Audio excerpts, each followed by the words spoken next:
Hi everyone, this is the story of my abusive mother-in-law and my useless husband who never protected me. I'm using fake names because I don't want to be identified. Sharing my story is one thing, but dealing with real-life drama is another, so I'd rather stay anonymous. Let's say my name is Peyton, my husband is Grant, and my mother-in-law is Joanne. My grandma, Lily, is the only reason I'm still here today. Let me start from the beginning. Grant was a pretty good boyfriend, and I was deeply in love with him, ready to marry him. So when he proposed, I said yes right away. But after that, everything changed. I started noticing red flags. Grant and his mother were extremely close, and it was clear that Joanne controlled him. Joanne was the one who started causing problems. She lived with us and depended on her son for everything. One day, she came to me with some papers and said, "Peyton, you need to sign these papers right now. It's better for you if you do." I asked, "What are these papers, Joanne?" She replied, "This is a prenup that you both need to sign. It says that in case of a divorce, neither of you can claim anything from each other. Sign it now." I was shocked and asked, "Did you really make a prenup without even talking to us? This is humiliating, Joanne. Why would you do that?" She said, "I did this so you can't take my son's money if you divorce. You earn less than him and this house is his. We can't trust you to not take everything." I was furious and said, "This is insane, Joanne. I'm not the bad person you think I am. I'm not signing this just like that. I'm insulted that you didn't even talk to us about it." To my surprise, Grant said, "Actually, I know about the prenup. It's not a big deal, Peyton. If you're not with me for money, you shouldn't have a problem signing it." I was shocked that Grant and Joanne discussed this without telling me. No, I wasn't with Grant for his money. I didn't earn much, but I had a big inheritance coming my way, which I hadn't told Grant about yet. Grant and I fought for days, and Joanne kept insulting me for not signing the papers. I eventually went to my grandma for help.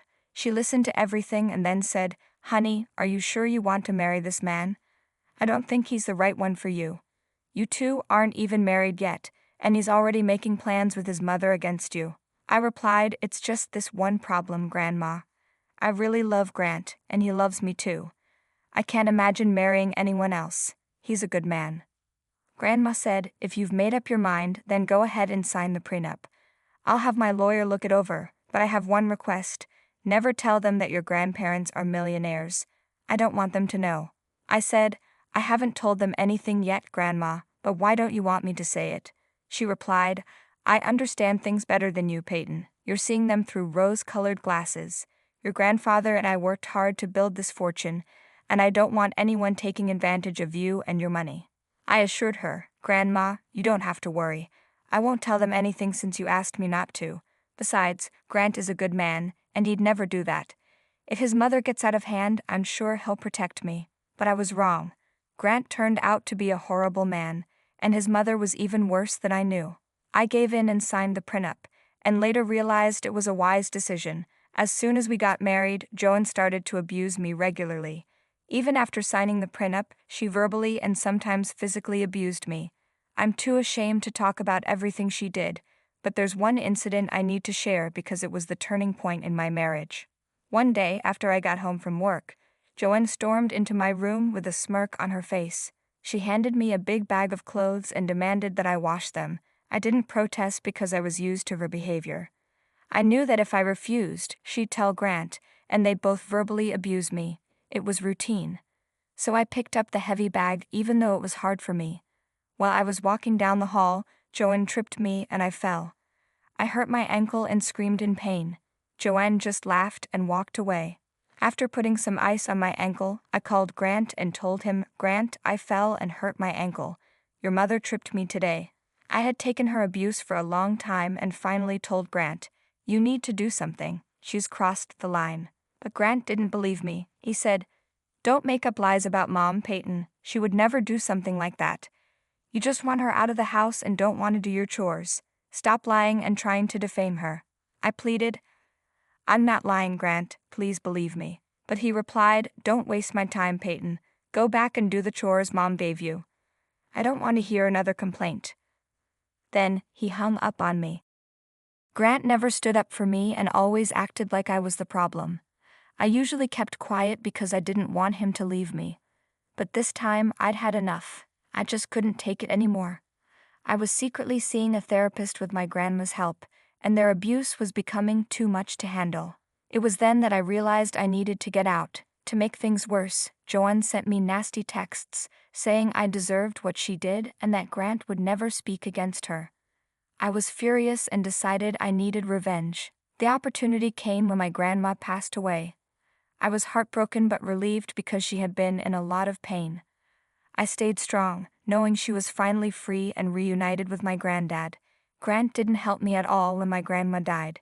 He didn't even show up to the funeral, but when he found out I inherited $250 million, he was in shock and suddenly started being extra nice to me. When we got home the next day, another surprise was waiting for me. Joanne was at the foot of my bed, looking unusually sweet. It was creepy to find her in my room, watching me while I slept. I couldn't believe what was happening. I asked, "What are you doing here, Joanne? No one told me you were coming today, and why were you staring at me while I was sleeping? That's really creepy." She replied, "Oh, I came early to help you with the chores. I made you some tea, and it's right beside your bed. I know how much you love tea, so I got a special batch for you." I said, "You still haven't answered why you were in my room while I was sleeping. It's honestly creepy, Joanne." She said, "I was trying to massage your feet, Peyton. I know you hurt your feet carrying my laundry that day. They must be so sore, so I thought I could massage them for you." I was shocked and said, "You literally tripped me that day, Joanne. How dare you come here and try to massage my feet? Don't you have any shame?" She brushed it off, saying, "Oh, don't be so dramatic. It was an honest mistake. I didn't know you would fall or that the load was heavy. But I've already massaged your foot to make up for it, didn't I?" I was furious and said, "You think massaging my foot will make up for all the abuse? You're insane, Joanne. Get out of my room." "I don't want to see your face right now," she replied sweetly. "All right, I'll be in the kitchen making you breakfast. Don't worry, I'll take care of everything. I'll also make sure Grant has everything he needs. You just take your time and freshen up." Then she left the room, acting like everything was fine. Her sudden change in attitude made my head spin, even as I lay there in bed. I felt like she had invaded my privacy and was acting crazy. Money can make people do strange things, and Joanne proved it. Grant must have told her to avoid my inheritance, which is why she came to visit. But neither Grant nor Duran knew that none of them would get my money. I made sure of that. I got out of bed and dressed in my best clothes. It was my day for revenge, and I wanted to look my best. My therapy had been working well, and I finally had the confidence to stand up for myself. I went to the kitchen with my bag, which had some important papers I needed to send out today. I guess you can tell what I was about to do. I found Grant and Duran in the kitchen. They looked very happy and were whispering to each other. When they saw me, their smiles got even bigger. Grant pulled out a chair for me while Jan prepared a plate. I said, "Why did you make breakfast today? I could have done it myself. You didn't have to go to the trouble." Grant replied, "That's nonsense. I'm happy to do this for you, Peyton. It's no big deal." Jan added, "It's just breakfast. My mom can help you from now on. Once we sell the house and buy a mansion, I'll find a housekeeper. Until then, my mom can take care of everything." I said, "You think buying my medicine is a waste of money, but hiring a housekeeper is okay. How do you plan to buy a mansion? Have you been robbing a bank?" Grant replied, "Don't be ridiculous. We have plenty of money now. You just got a huge inheritance from your grandmother." Grant was right. "Finally, we're millionaires now," he said. "We don't have to worry about money anymore. We can do whatever we want now." Jan said, "Yeah, I've been thinking about quitting my job. Maybe we can take a vacation and have some fun. What do you think?" I laughed loudly at what they said. I couldn't believe my ears. It had only been a day since I received my inheritance, and they were already making plans. They really thought I would just give them the money and let them do whatever they wanted. Did they think a day of fake kindness could erase years of abuse? Joanne and Grant looked uncomfortable with my laughter. They probably realized how ridiculous their plans sounded, thinking I would magically forgive them. After laughing for a few seconds, I said, "My God, it's been just one day since I got my inheritance, and look how much you've changed. Money really does make a difference, doesn't it?" Grant replied, Let's not dwell on the past. We had no idea you were so lucky. We would have treated you better if we knew. Joanne added, yes, you shouldn't hide things from your husband and in-laws, Peyton. That was very sneaky of you. Anyway, what should we do with all this money? I was thinking about buying a house in the Caribbean. Grant chimed in, don't just say house, say mansion or villa. We could even go for a penthouse. That would suit our status better. We're millionaires after all. All my friends will be so jealous of me. I listened to their chatter and then casually took out the documents I had hidden in my folder.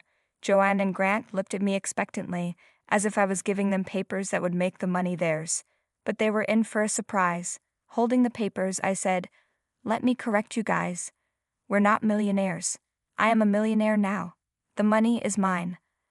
I got it as my inheritance. Grant said, yes, you got the money, but we share everything. We're married after all, so you should share your money with me. Joanne added, yes, and as your mother-in-law and only surviving family, you should share the money with me too. We're family after all. You're like a daughter to me, just like Grant is my son. I replied, it's funny how I've suddenly become your daughter. Yesterday I was just the woman your son married. Anyway, don't get too excited. We won't be family anymore. Not that we ever really were. Grant looked confused. What do you mean, Peyton? I'm your mother-in-law, so I'm family. I said, how can you be my mother-in-law if I'm not married to your son anymore? If Grant loses his title as my husband, you'll be nothing to me. Grant asked, what do you mean, Peyton? Why won't I be your husband anymore? What's going on? I calmly replied, I filed for divorce. I did it the day after my grandma died. I won't be staying with you anymore, Grant. You're a terrible husband and don't deserve to be one. I threw the divorce papers on the table. Grant and Jan read the papers, and their eyes widened in shock. They couldn't believe what they were seeing. They looked at each other, worried. I guess they never thought I'd have the strength to file for divorce. Grant said, what is this, Peyton? Why have you filed for divorce? This doesn't make any sense. You think I'm too weak to leave an abusive marriage and stay stuck in it forever? Why are you surprised, Grant? I told you this was coming. I told you the very day Joanne tripped me. My God, why are you still stuck in the past? I've already apologized for that, and I can't change what happened. You need to be more forgiving. This isn't a big enough problem to cause a divorce. Mom has already made up for it. So, Joanne, you admit you tripped me, and all you say is to get over it? Listen, I'm divorcing you, and you won't get a cent of my inheritance.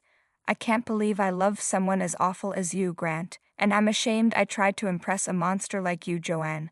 But this abuse ends now. We are definitely getting a divorce, and we can do it the easy way or the hard way. Suddenly, Grant and Joanne looked very angry. They didn't like that I called them out on their behavior. They knew I was serious since I had already filed for divorce. It wasn't a threat to get what I wanted. I meant it. But now that I had a lot of money, they said, what's the point of divorcing me, Peyton? You have more money than me. But your inheritance is a marital asset, so I'll get half of it anyway. You might get half, but most of it will go to the lawyers, I replied. Did you forget about the prenup you and your mother forced me to sign? I'm sure my dear mother-in-law can remind you. She was adamant that we sign a prenup. It suddenly hit them that they had messed up. They had no idea I'd become a millionaire one day. The prenup was supposed to protect them because they knew no sane woman would stay with them after their abuse. But this time they just played themselves. The prenup was a long time ago, they said. I'll talk to a lawyer and see what we can do. We won't let you walk away with all that money. You're doing this to threaten us. You can't do anything to us, Peyton. We'll take your money and do what we please with it. So you plan to fight me in court? I asked. Don't worry, Peyton. We'll make this hard for you. You can't get divorced without my signature, remember that. Really, Grant? You're going to make this difficult for me? That's not a problem. I'm prepared for everything. I have some leverage of my own. What do you mean, Peyton? Joanne asked. Joanne, remember how you admitted to tripping me and abusing me in those texts? I'll use them to file a report with the police. That would be interesting, wouldn't it? No. You won't do that to me. I'll delete all the texts. Don't worry, Joanne, I've already saved them and sent them to some friends. Trust me, I'm fully capable of reporting you to the police. I can also show how Grant knew and did nothing to protect me. It'll be a tough battle for you in divorce court. Joanne and Grant immediately started apologizing, realizing the trouble they were in. They thought I had let go of the incident, but I was just waiting for the right moment.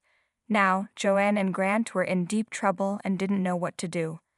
I took the divorce papers and left the house, planning to collect my things the next day. Grant and Joanne tried to stop me, saying, "Don't walk away from us, Peyton. Let's sit and talk about this. We can handle the situation like adults without making any rash decisions." "Where will you go anyway? Let's talk about it." "I'm moving into my grandmother's house. It's already in my name. I'll be living there while waiting for Grant to decide on the divorce. I'm taking the papers with me so you can't damage them and make me file again. As for my things, I've taken pictures of everything, so don't even think about damaging or getting rid of anything." Grant and Joanne kept trying to stop me, but I had already called a friend who was waiting for me outside. I got into her car and drove off. Grant and Joanne stood at the door, staring at us the whole time. After arriving at my new place, I contacted a moving company to bring my things from the house. In the months that followed, Grant and Joanne tried their best to change my mind. I kept reminding them about going to the cops because Grant didn't sign the divorce papers. Grant did talk to a lawyer, who told him that the prenup was solid and that he had no way out. After being threatened by me multiple times, Grant was forced to sign the divorce papers. He didn't want his mom in jail, and he knew I would never give him another chance. Grant and Joanne are not talking to each other now. Why? Because Grant didn't take the divorce well and started blaming Joanne for causing problems between us. He was sure Joanne was the reason he missed out on being a millionaire. After countless fights, he ended up kicking her out with nothing. Since Joanne lived off Grant's money, she was left homeless and broke. Last I heard, Joanne was in a homeless woman's shelter with no idea what to do. I made sure everyone knew what horrible people Joanne and Grant were, so they were isolated from others. No one talks to them anymore. As for me, I'm enjoying my new life and watching the aftermath. I'm still living at my grandmother's place because it holds sentimental value to me. I donated some of my inheritance to women's help centers and plan to do more. The rest of the money is invested and secured for my future family. I'm still working at my old job because I don't want to sit idle. Life is good so far, and I'm hopeful I'll meet someone who deserves me.